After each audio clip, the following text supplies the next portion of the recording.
Hi, this is Dr. Fox, and let's talk about the coronary arteries. In this video, we'll discuss the origin and pathways of the coronary arteries, as well as the specific branches and tissues served by both the right and left coronary artery. We'll finally discuss heart dominance and the relevance to myocardial ischemia. The coronary arteries are the only branches of the ascending aorta. As you may recall from previous videos, the proximal portion of the ascending aorta are the aortic sinuses or sinuses of Valsalva. As the aortic valve has right, left, and a posterior cusp, there are right, left, and non-coronary sinuses of Valsalva.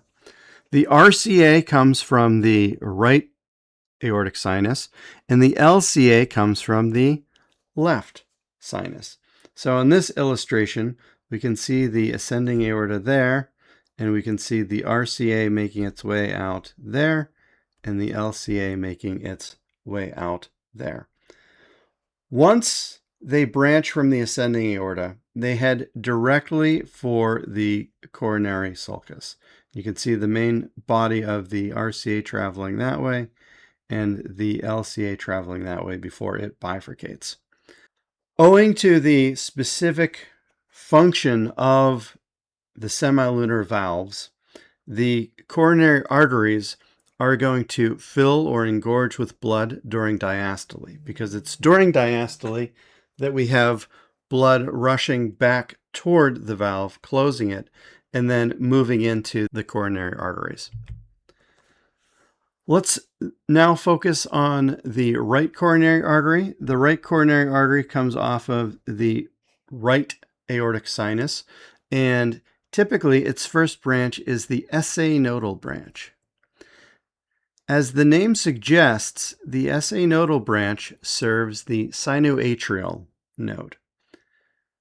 Owing to the fact that there is quite a bit of variance in our anatomies, the SA nodal branch arises from the RCA in about 6 out of 10 individuals, or about 60% of the time.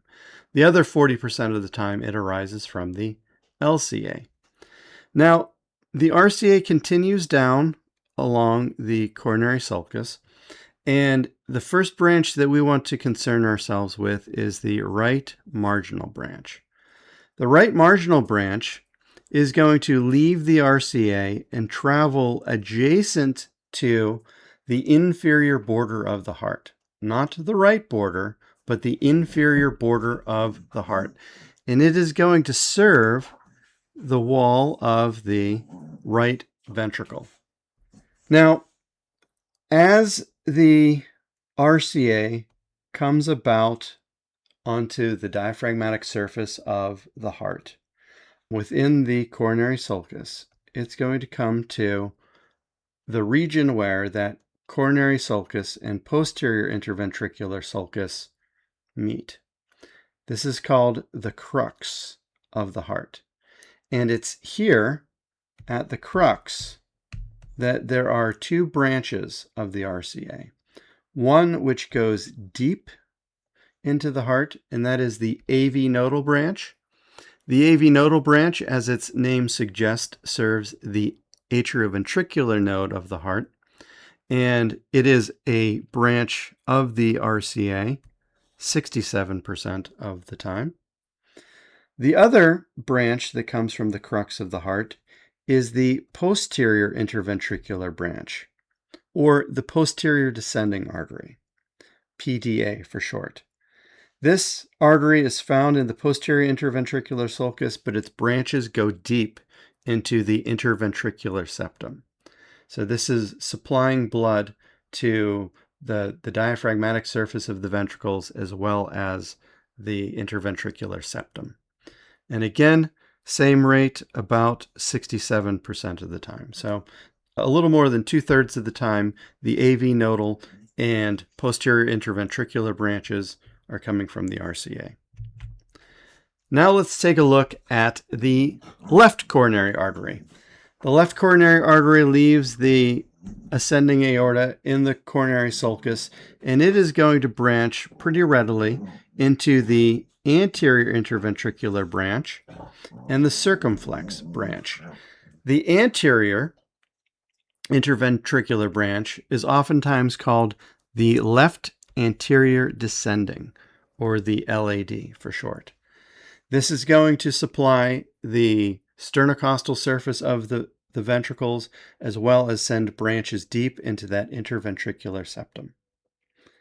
The circumflex branch will wrap around in the coronary sulcus, the heart, and as it does, it gives off a left marginal artery. Notice this is one of the few branches that is called artery.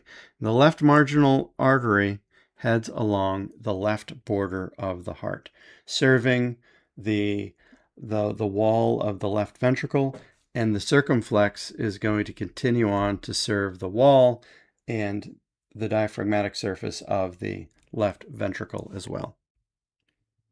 Sometimes, however, that circumflex branch can continue on toward the crux of the heart. And when that happens, we have the possibility of the LCA either providing the blood for the AV nodal and the posterior interventricular, or supplementing it.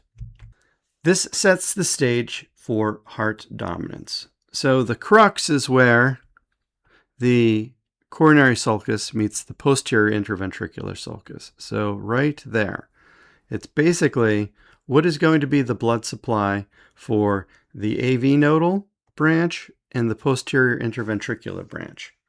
So a right dominant heart is a heart in which the RCA supplies these vessels. A left dominant heart, so RCA, a left dominant heart is a heart in which the LCA serves these vessels. A co-dominant heart is a heart in which both coronary arteries supply blood to these vessels. Now, the right dominant heart is the most abundant at about 2/3 of cases. The next most abundant variant is a co-dominant, whereby both supply blood. The least common variant is a left dominant heart. And there's good or strong evolutionary reasons why this is. And that is that left dominant hearts have worse outcomes with myocardial ischemia. And here's why. The left coronary artery always is going to supply the anterior interventricular branch. So that's quite a bit of ventricle there, as well as the circumflex and the left marginal branch. So quite a bit of space, but nearly all of the anterior of the heart wall, as well as the anterior supply of the interventricular septum. In a left dominant heart, then also a good bit of the posterior or diaphragmatic surface, as well as the interventricular septum, is also supplied by the LCA. So if there is an occlusion of the LCA, and that is a very frequently occluded vessel, one of the more common areas for atherosclerosis to strike, then one loses all of the blood supply to their interventricular septum, and that is a region of myocardium that is going to carry the bundle branches, which is the conductive pathway of the heart, down to the ventricles.